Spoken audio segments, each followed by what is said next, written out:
সুপ্রিয় শিক্ষার্থী বন্ধুরা, আজকে আমরা ভেক্টর রাশির যোগ এবং বিয়োগ নিয়ে কথা বলবো।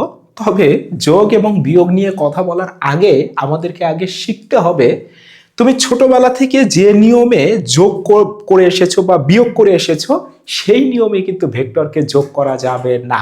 অর্থাৎ আমি যদি সহজ করে তোমাকে বলি, ধরো ছোটবেলা থেকে তুমি যোগ করেছো 10 এবং 5, যদি যোগ করো কত হবে? 15। নাকি কখনো কম বেশি পেয়েছো? না, 15ই পেয়েছি। কিন্তু তুমি যদি ভেক্টরকে যোগ করো, দ্যাট মিন্স আমি যদি বলি ধরো 10 মিটার সরণ এবং 5 মিটার সরণকে তুমি যোগ করো, তাহলে তুমি কি এখন বলবা সরণ হবে 15 মিটার? উত্তর হলো 15 মিটার হতেও পারে, নাও হতে পারে। আমরা আজকে এটাই দেখব। অর্থাৎ তুমি যদি 10 মিটার সরণ এবং 5 মিটার সরণকে যদি যোগ করো, তাহলে তুমি 15 মিটার পেতেও পারো, নাও পেতে পারো। কত কত পেতে পারো? তুমি 15 মিটার পেতে পারো, তুমি এর মান 14 মিটার পেতে পারো, তুমি আরো কম পেতে পারো, 13 মিটার পেতে পারো, আরো কম পেতে পারো, তুমি 7 মিটার পেতে পারো, তুমি 6 মিটার পেতে পারো, এর মান তুমি 5 মিটারও পেতে পারো। কিন্তু এর চাইতে তুমি আর কম পাবা না। তাহলে সর্বোচ্চ মান পেতে পারো 15 মিটার, সর্বনিম্ন মান পেতে পারো 5 মিটার, আর মধ্যবর্তী যে কোনো মান হতে পারে এই 10 মিটার এবং 5 মিটারের যোগফলের মান। অর্থাৎ ছোটবেলায় যে ধরনের যোগ করেছি, অর্থাৎ সাধারণ বীজগণিতের নিয়মে যে আমরা যেভাবে যোগ বিয়োগ করেছি সেইভাবেই কিন্তু ভেক্টর রাশিগুলোকে যোগ বিয়োগ করা যাবেই না। যদি করতে পারতাম তাহলে তো শুধু 15 আনসার আসতো, তাহলে 15 হবে না আনসার। 15 হতেও পারে, নাও হতে পারে।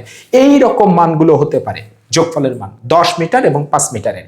তাহলে আমরা এই জন্য হেডলাইন দিয়েছি ভেক্টর রাশিকে সাধারণ বীজগণিতের নিয়মে অর্থাৎ ছোটবেলার নিয়মে যোগ বিয়োগ করা যাবে না। কেন যাবে না, এই উত্তরটা আমরা আজকে শিখতে চাই। একটু বোঝানোর সুবিধার্থে ধরে নেই, ধরো তুমি শুরুতেই ছিলে এই বিন্দুতে, এইখান থেকে তুমি এইখানে এসেছো। কতটুকু এসেছো? ধরো 10 মিটার তোমার সরণ হয়েছে, 10 মিটার এসেছো। আমি এটাকে পি ভেক্টর দিয়ে প্রকাশ করেছি, তাহলে পি এর মান হবে 10 মিটার। এবার তুমি এইখান থেকে ঠিক সোজা এই দিকে আরো গেছো 5 মিটার। তাহলে বলো তো, এটাকে আমি কিউ দিয়ে প্রকাশ করেছি এবং কিউ ভেক্টরের মান হবে 5 মিটার। আমার প্রথম প্রশ্ন, বলতো এই পি ভেক্টর এবং কিউ ভেক্টরের মধ্যবর্তী কোণের মান কত? তাহলে মধ্যবর্তী কোণের মান যদি আমরা বের করতে চাই, তাহলে ওই ভেক্টর দুটোর পাদবিন্দু দুটোকে এক জায়গায় স্থাপন করতে হবে। তাহলে আমি কিউ ভেক্টরটাকে এর পাদবিন্দুতে লাগাতে পারি, আমি পি ভেক্টরটাকে এইখানে স্থানান্তর করতে পারি। চলো আমরা পিটাকে স্থানান্তর করি। তাহলে পি এর পাদবিন্দুটা তুমি ধরো, তুমি পি এর শীর্ষবিন্দুটা ধরো, ধরে এটাকে এইখান থেকে তুললাম, তুলে আমরা এর পাদবিন্দুর সাথে লাগাই দেব। অর্থাৎ এটা যদি পি হয় তাহলে এইটাও হবে কিন্তু আমার পি ভেক্টর। তাহলে পি এর পাদবিন্দু এই জায়গাতে, কিউ এর পাদবিন্দু এই জায়গাতে। তাহলে মধ্যবর্তী কোণ কত ডিগ্রি? পি কিউ, তাহলে 0 ডিগ্রি। তাহলে এই দুইটা ভেক্টরের মধ্যবর্তী কোণের মান আমরা পেয়ে গেছি 0 ডিগ্রি। আশা করি বুঝেছো। এবারে বলো তো আমাকে, তাহলে তুমি এইখান থেকে প্রথমে এইখানে এসেছো, তারপরে এইখানে এসেছো। তাহলে তুমি যাত্রা শুরু করেছিলে এইখান থেকে, ফাইনালি তুমি এসেছো এই জায়গাতে।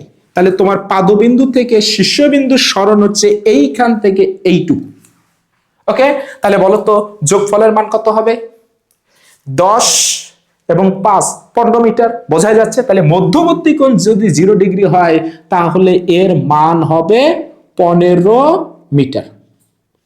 এবং তোমাদেরকে আমি আগে একটু বলে রাখি, তাহলে ভেক্টর রাশিকে যোগ করলে আমরা একটা ভেক্টরই পাবো। এই ভেক্টর রাশিটাকে বলা হয় রেজাল্ট্যান্ট ভেক্টর। কি বললাম? Resultant vector. এই জন্য আমরা যোগফলকে বড় হাতের আর দিয়ে প্রকাশ করব। তাহলে বলো তো এই আর ভেক্টর কোনটা? এই পাদবিন্দু থেকে তোমার টোটাল সরণ কত? এইখান থেকে এই পর্যন্ত। তাহলে এইটা হলো তোমার আর ভেক্টর, এইটা হলো আর লব্ধি ভেক্টর মানে যোগফল। তাহলে বলো আর এর মান কত পেয়েছো? আর এর মান পেয়েছো 15 মিটার, মানে সর্বোচ্চ মান। তাহলে আর এর এটা কেমন মান? আর এর এটা ম্যাক্সিমাম মান। অর্থাৎ মধ্যবর্তী কোণ যদি হয় 0 ডিগ্রি, তাহলে লব্ধির মান হবে সর্বোচ্চ, অর্থাৎ পি প্লাস কিউ। এটা আমরা প্র্যাকটিক্যালি দেখলাম। এবারে ধরে নাও তুমি শুরুতেই এইখান থেকে এইখানে এসেছো 10 মিটার, তারপরে সোজা যাও নাই, তুমি একটু এইভাবে গেছো, এই দিকে গেছো, এই দিকে গেছো তুমি 5 মিটার। ওকে, এটা কিউ ভেক্টর। এই দিকে গেছো 5 মিটার, এটাও 5 মিটার। তাহলে বলো তো এবার এই পি ভেক্টর এবং কিউ ভেক্টরের মধ্যবর্তী কোণ কত? তাহলে পি এর পাদবিন্দু এই জায়গায়, কিউ এর পাদবিন্দু এই জায়গায়, এইটা হবে মধ্যবর্তী কোণ। এই মধ্যবর্তী কোণের মান কত হবে আমরা বের করতে পারবো না, একটু ধরে নেই। আচ্ছা ধরে নেই এটা হচ্ছে 30 ডিগ্রি। ওকে, তাহলে মধ্যবর্তী কোণ এবার 30 ডিগ্রি ধরে নেই। এবার বলো তো, তুমি শুরুতেই ছিলে এইখানে, তুমি গেছো ফাইনালি এই জায়গাতে, তাহলে এবার তোমার লব্ধি সরণ কত? সরণ মানে হচ্ছে পাদবিন্দু থেকে শীর্ষবিন্দু পর্যন্ত যে তোমার স্ট্রেট লাইন বরাবর সরণ। তাহলে আমি ছিলাম এইখানে, ফাইনালি এসেছি এইখানে, তাহলে আমার লব্ধি সরণ মানে যোগফল, এইটা হবে আমার যোগফল, এইটা হবে আমার যোগফল, এইটা আমার যোগফল। তাহলে আমার এতটুকু সরণ হয়েছে এইখান থেকে শুরু করে এই পর্যন্ত। এখন তুমি বলো এইটুকুর মান যদি 15 মিটার হয়, তাহলে এইটুকুর মানও কি 15 মিটার হবে? না, কম হবে। কত? বোঝানোর সুবিধার্থে ধরে নেই এই মানটা ধরো তোমার হচ্ছে 10 মিটার। ওকে, এই দেখো 15 মিটারের চাইতে কম পেয়েছি। এই মানগুলো কত আসবে এটা আমরা এক্স্যাক্টলি ক্যালকুলেশন করে বের করতে পারবো। তার জন্য আমাদের সামান্তরিক সূত্র পড়তে হবে, সেটা আমরা 2 দিন পরে পড়বো। এরপরে বলো তো, ধরো তুমি গেছো এইখান থেকে এইখানে, তারপরে সোজা এইদিকে গেছো, এটা হলো কিউ ভেক্টর, এটা হলো 5 মিটার। এবার তোমার মধ্যবর্তী কোণ কত? এই যে এইটা, অর্থাৎ 90 ডিগ্রি, তাই তো? এবার বলো তো তোমার সরণ কত হবে? তাহলে মধ্যবর্তী কোণ এবার 90 ডিগ্রি। এবার তোমার সরণ কত হবে? সরণ হবে এই পাদবিন্দু থেকে এই শীর্ষবিন্দু পর্যন্ত, এইটা হবে আমার সরণ। বলো এইটা যদি 10 মিটার হয় তাহলে এইটা এবার কম, তাহলে কম কত? তাহলে ধরে নেই 8 মিটার। কত হবে সেটা আমরা পরে ক্যালকুলেশন করে বের করব। এরপরে বলো তো আমাকে, তুমি সোজা গেছো এইদিকে 10 মিটার, তারপর এইদিকেও যাওনি, এইদিকেও যাওনি, তুমি এই দিকে এসেছো কত মিটার? 5 মিটার। এবার মধ্যবর্তী কোণ কত? এইটা এবার হচ্ছে মধ্যবর্তী কোণ, এটা কত ডিগ্রি? আচ্ছা ধরে নেই 120 ডিগ্রি। তাহলে এবার মধ্যবর্তী কোণ 120 ডিগ্রি। এবার তোমার সরণ কোণটুকু হবে এই পাদবিন্দু থেকে এই শীর্ষবিন্দু পর্যন্ত, এইটুকু হবে তোমার সরণ, লব্ধি সরণ মানে যোগফল। বলতো এইটুকু যদি হয় 8 মিটার, তাহলে এটা 8 মিটারের চাইতে কম হবে। কত? আচ্ছা ধরে নাও এটা হলো 6 মিটার। কত হবে এক্স্যাক্টলি সেটা আমরা পরে বের করব। এরপরে যে কাহিনীটা হবে, ধরো তুমি শুরুতেই গেছো এইদিকে 10 মিটার, তারপর এই দিকেই ব্যাক করে এসেছে তুমি আবার 5 মিটার, ধরো এটা কিউ ভেক্টর। অর্থাৎ আমি এই দিকে গেছি 10 মিটার, আমি এই দিকে ব্যাক করে এসেছি 5 মিটার 180 ডিগ্রি কোণে। তাহলে এবার মধ্যবর্তী কোণ এটা পি, মানে এটা পি আর এটা কিউ। তাহলে এবার মধ্যবর্তী কোণ হবে এইটা কত ডিগ্রি? 180 ডিগ্রি। তাহলে 180 ডিগ্রি। এবার বলো তো তোমার লব্ধি সরণ কতটুকু? শুরুতেই ছিল এইখানে, ফাইনালি এসেছো এইখানে, তাহলে তোমার লব্ধি সরণ মানে যোগফল মানে রেজাল্ট্যান্ট ভেক্টরের মান হবে এইটুকু। এই যে এইটুকু হচ্ছে তোমার আর, এইটুকু হচ্ছে তোমার আর, এইটা হলো লব্ধি ভেক্টর আর। ওকে, তাহলে বলো তো এবার আর এর মান কত হবে? তাহলে 10 বিয়োগ 5, এবার হবে 5 মিটার। তার মানে এইটাই হবে মিনিমাম মান, অর্থাৎ 10 বিয়োগ 5 এটা হবে পি মাইনাস কিউ। বুঝতে পেরেছো? তাহলে দেখো আমরা যদি 10 মিটার এবং 5 মিটারকে যদি আমরা যোগ করি, তাহলে যখন মধ্যবর্তী কোণ হবে 0 ডিগ্রি তখন লব্ধির মান হবে সর্বোচ্চ যোগফলের সমান, আর মধ্যবর্তী কোণ যখন হবে 180 ডিগ্রি তখন লব্ধির মান হবে সর্বনিম্ন বিয়োগফলের সমান।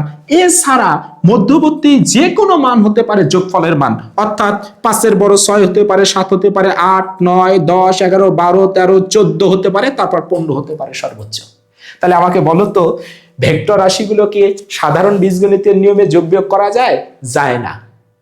তাহলে ভেক্টর রাশিগুলোকে কেন সাধারণ বীজগণিতের নিয়মে যোগ বিয়োগ করা যাবে না? কারণটা হচ্ছে এই ছোটবেলায় আমরা যাদেরকে যোগ করেছিলাম 10 এবং 5, এরা ছিল স্কেলার রাশি, এদের কোনো দিক ছিল না, শুধু মান ছিল, এই জন্য একটা নির্দিষ্ট যোগফল হয়েছিল, এই যে 10 এবং 5 15। কিন্তু আজকে আমরা দেখেছি যদি মধ্যবর্তী কোণ, ওই ভেক্টর দুটোর মধ্যবর্তী কোণ যদি ভিন্ন ভিন্ন হয় তাহলে তাদের যোগফলের মানও হবে ভিন্ন ভিন্ন। অর্থাৎ আমরা ভেক্টর রাশিগুলোকে যোগ করতে চাচ্ছি, এদের দিক আছে, তাহলে দিকের মান যদি ভিন্ন ভিন্ন হয় তাহলে যোগফলের মানও হবে ভিন্ন ভিন্ন। মধ্যবর্তী কোণ 0 ডিগ্রি হলে হবে সর্বোচ্চ মান, আর মধ্যবর্তী কোণ 180 ডিগ্রি হলে লব্ধির মান হবে সর্বনিম্ন। এছাড়া মধ্যবর্তী যে কোনো মান হতে পারে, তার যোগফলের মান নির্ভর করবে ওই ভেক্টর রাশি দুটোর মধ্যবর্তী কোণের উপরে।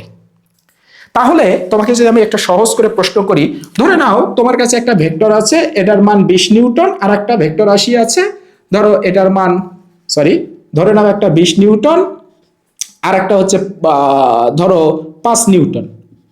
বলতো এর লব্ধি কত কত হতে পারে? তাহলে 20 এবং 5 সর্বোচ্চ মান হতে পারে 25 নিউটন, এর চাইতে কম হবে সর্বনিম্ন হতে পারে কত? 20 বিয়োগ 5, তাহলে 15 নিউটন। তাহলে মধ্যবর্তী কোণ যদি 0 ডিগ্রি হয় তখন হবে 25 নিউটন, আর যদি 180 ডিগ্রি হয় তখন হবে 15 নিউটন। এছাড়া মধ্যবর্তী কোণের মান ভিন্ন ভিন্ন হলে এই যোগফলের মান হবে ভিন্ন ভিন্ন, তবে সর্বোচ্চ 25, সর্বনিম্ন 5, এই দুটোর যোগফল। তাহলে বলো, সাধারণ বীজগণিতের নিয়মে আমরা কি ভেক্টরকে যোগ বিয়োগ করতে পারি? উত্তর হলো না। তাহলে কিভাবে যোগ করব? তাহলে আমরা ভেক্টর বীজগণিতের নিয়মে যোগ করব। এখন ভেক্টর বীজগণিতের নিয়মগুলো কি কি সেগুলোই আমরা আগামী দিনে শিখব। ঠিক আছে, ধন্যবাদ সবাইকে।